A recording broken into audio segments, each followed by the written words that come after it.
gostaria que o senhor explicasse um pouco mais o seu pensamento, porque o senhor vê que algumas penas, no caso de algumas pessoas, foram desarrazoadas. É para algumas pessoas? Ou o senhor acha que todo mundo, inclusive quem entrou aqui, esse salão estava destruído, deputado, naquele 8 de janeiro de 2023. Os tapetes estavam fora do carpete, né? Estava fora do chão, aqui tinha vidro quebrado, porque eles conseguiram acessar de maneira ilegal as dependências da Câmara dos Deputados. O senhor acha que todo mundo tem que ser perdoado por aquele dia? Basílio, eu não acho que todo mundo tem que ser perdoado. Eu sempre disse, desde o início, quem quebrou, quem cometeu vandalismo de acordo com a lei deve ser punido. Isso deve acontecer com todo mundo, manifestando na direita ou na esquerda. O MST aqui quebrou um monte de coisa quando entrou também. Não me lembro de ter acontecido qualquer coisa contra qualquer pessoa daquele movimento que invadiu aquela vez a Câmara dos Deputados.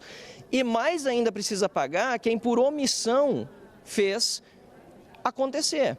Porque o Ministério da Justiça, Flávio Dino disse, depois disse, ele falou que estava ali olhando da sua janela. E a Força Nacional, por que não foi acionada antes? Tudo aquilo que a gente viu durante a CPI do 8 de janeiro sendo debatido, né? Apagaram as imagens do Ministério da Justiça. Isso não existe, apagar imagens num dia tão sério, né? Que fosse por motivos históricos, isso é crime, né? É crime. Então, quem cometeu esse tipo de crime tem que pagar, e eu digo, tem que pagar ainda mais, como, por exemplo, Flávio Dino, como o ministro Alexandre de Moraes tem condenado de uma forma absurda pessoas que não cometeram crime nenhum, a maioria não cometeu crime nenhum, falo isso porque fui a Papuda visitar, conversei com pessoas, vi inclusive algumas absolvidas, morador de rua, que inclusive declarou que votou no PT, que ficou mais do que um ano preso, até que o Alexandre de Moraes decidiu soltar. Quem é que vai pagar esse ano perdido dessa pessoa?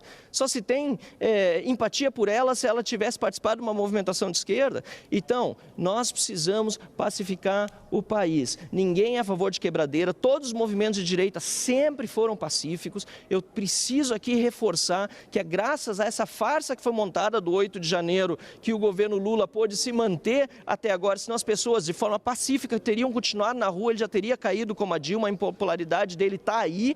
Agora, aqui na presidência da Câmara dos Deputados, indo para o encerramento da entrevista, nós precisamos ter esta clareza também na presidência da Câmara. E eu não estou aqui por cargo, eu não estou aqui por privilégio, eu não estou aqui por nada disso, muito antes pelo contrário, senão eu não estaria nem na...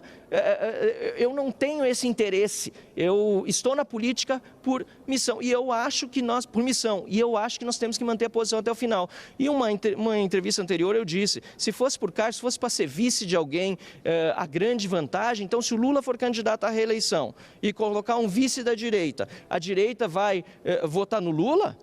É esse o raciocínio? Eu não concordo com isso. Eu acho que nós temos que manter a posição do início até o fim, e eu vou como candidato aqui, não só de direita da oposição, mas como um parlamentar que tem esse diálogo com todos e tem pelo menos imagino ter uma clareza sobre a situação que o país vive, a dificuldade que nós temos, a perseguição pessoal que eu mesmo estou sofrendo por meio de uma investigação autorizada pelo Supremo Tribunal Federal contra um parlamentar que utilizou a tribuna para se manifestar. Eu falo isso para colegas no exterior, Basília, que eu encontro bastante nessas viagens que eu tenho feito, eles acham isso completamente incompreensível, até porque desde 1689 a Bill of Rights na Inglaterra garante imunidade parlamentar, ou pelo menos essa é a ideia numa democracia, e no Brasil em apenas 2 momentos nós tivemos esta exceção, na ditadura de Vargas e na militar. E agora o Lula, junto com o Dino e o STF, estão promovendo essa mesma perseguição política aqui na Câmara. Isso não pode continuar.